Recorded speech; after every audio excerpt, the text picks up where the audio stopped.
السلام علیکم اسٹوڈنٹس، میں ہوں میر بخاری اور BA BSc پاکستان اسٹڈی کے اگلے ٹاپک کے ساتھ میں حاضر ہوں، اور ہمارا آج کا ٹاپک ہے میثاق لکھنؤ 1916 یا لکھنؤ پیکٹ۔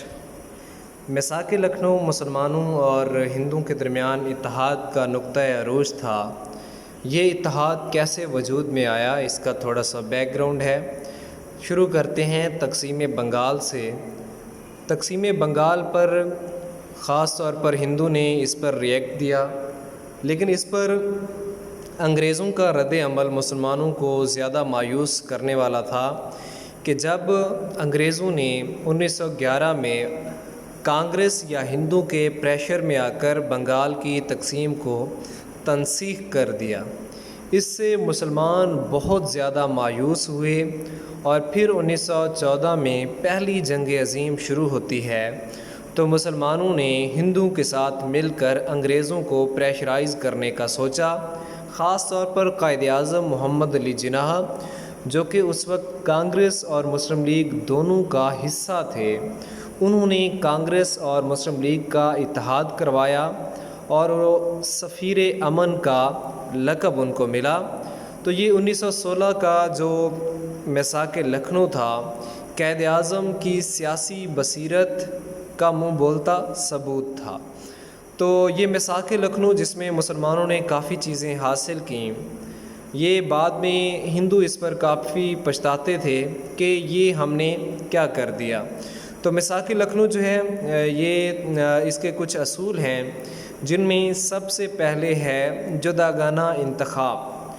کانگریس نے مسلمانوں کے جداگانہ انتخاب کا اصول تسلیم کر لیا۔ 1909 میں انگریز بھی اس کو تسلیم کر چکے تھے منٹو مارلی اصلاحات کے اندر۔ یہ مسلمانوں کا بنیادی مطالبہ تھا کہ مسلمانوں کی جو نشستیں ہیں وہ مختص کر دی جائیں، مطلب کہ مسلمان کے مقابلے میں مسلمان ہی الیکشن میں لڑ سکے۔ تو یہ مسلمانوں کا جداگانہ انتخاب کا حق ہندو سے منوانا مینز کہ دو قومی نظریے کو ثابت کرنا قائد اعظم کا ایک بہت بڑی سیاسی بصیرت تھی، جس پر ہندو بعد میں کافی پچھتاتے رہے۔ اس کے بعد ہے اقلیتوں کو تحفظ کا احساس، مطلب جتنے بھی صوبے تھے ان میں کسی بھی قوم کی اگر اکثریت ہے وہ ہمیشہ حکومت بناتے تھے، لیکن ہر صوبے کے اندر جو اقلیتیں تھیں ان کو مناسب نمائندگی دینے کے لیے ایک اصول جو تھا وہ بنایا گیا، جس کو ویٹیج کا اصول کہا جاتا ہے۔ مینز کہ اگر کسی بھی علاقے میں یا کسی صوبے میں کوئی قوم اس کی جو تعداد ہے وہ 25% ہے، تو ان کو ان کی نمائندگی سے زیادہ 26، 27 یا 28% جو ہے ان کی ریپریزنٹیشن جو ہے وہ بڑھا دی گئی، مطلب ان کو ان کے تناسب سے زیادہ نمائندگی دی گئی۔ مینز کہ جن علاقوں میں مسلمان اقلیت میں تھے ان کو ان صوبوں میں فائدہ ہوا، اور جن صوبوں میں ہندو اقلیت میں تھے ان میں ہندو کو فائدہ ہوا۔ لیکن یہاں پر یہ ایک بڑے نقصان والی چیز تھی مسلمانوں کے لیے، اور علامہ اقبال نے بھی اس پر کہا تھا کہ ہندو ڈنڈی مار گیا، اور وہ یہ تھا کہ دو بڑے صوبے جہاں پر مسلمان بڑے تھوڑے مارجن سے اکثریت میں تھے، پنجاب اور صوبہ بنگال، وہاں پر اس ویٹیج سسٹم کے تحت جب مسلمانوں کی مطلب اکثریت کی نمائندگی کم کی گئی اور اقلیت کی نمائندگی بڑھائی گئی تو مسلمانوں کی اکثریت ختم ہو کر رہ گئی۔ مینز کہ پنجاب اور بنگال جو کہ مسلم اکثریتی صوبے تھے، اب وہاں پر مسلمان اقلیت میں آ گئے۔ اس کے بعد ہے مسلمانوں کو اقتدار میں نمائندگی۔ مرکزی اور صوبائی کونسلوں میں مسلمانوں کی نشستیں جداگانہ انتخاب کے تحت مختص کر دی گئیں، تسلیم کر لی گئیں، مطلب کہ 1/3 نشستیں مرکز میں مسلمانوں کی تسلیم کی گئیں۔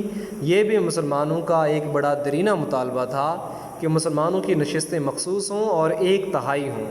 تو ہندو نے پہلی مرتبہ مسلمانوں کی 1/3 نشستیں اس میثاق لکھنؤ کے اندر مان لیں۔ اس کے علاوہ ہے اقلیتوں کا دستوری تحفظ۔ یہ بھی تسلیم کیا گیا کہ کسی قوم کے 3/4 اراکین کسی مسودہ قانون کی مخالفت کریں تو قانون جو ہے وہ قابل غور نہ سمجھا جائے۔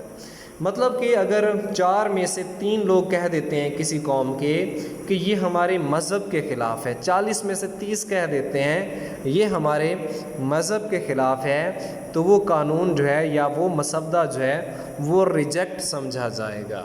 اس کے علاوہ ہے صوبائی خود مختاری، یہ بھی مسلمانوں کا ایک مطالبہ تھا جو کہ پورا کیا گیا کہ صوبوں پر مرکز کا کنٹرول کم کر کے صوبوں کو زیادہ خود مختاری دی جائے اور عدلیہ کو انتظامیہ سے الگ کرنے کی سفارش کی گئی۔ مینس کہ مرکزی حکومت بے شک ہندوؤں کی ہو، جہاں پر مسلمان صوبوں کے اندر اکثریت میں ہیں وہاں پر اپنی حکومتیں قائم کر سکیں اور خود مختاری سے اپنا نظام حکومت چلا سکیں۔ تو یہ اگر ہم ان پر غور کرتے ہیں، سوائے 1-2 پوائنٹ کے، قائد اعظم نے اپنی سیاسی بصیرت سے مسلمانوں کے زیادہ تر مطالبات میثاق لکھنؤ کے اندر منوا لیے، اور نہ صرف مسلمانوں کے مطالبات منوا لیے بلکہ میثاق لکھنؤ آئندہ چند سالوں کے لیے انگریزوں کے لیے وبال جان ثابت ہوا، جب ہندوستان کی 2 بڑی قومیں متحد ہو کر ان کے خلاف جد و جہد کر رہی تھیں، اور خاص طور پر تحریک خلافت کے اندر مسلم لیگ اور کانگریس کے اتحاد نے انگریزوں کی حکومت کو ہلا کے رکھ دیا۔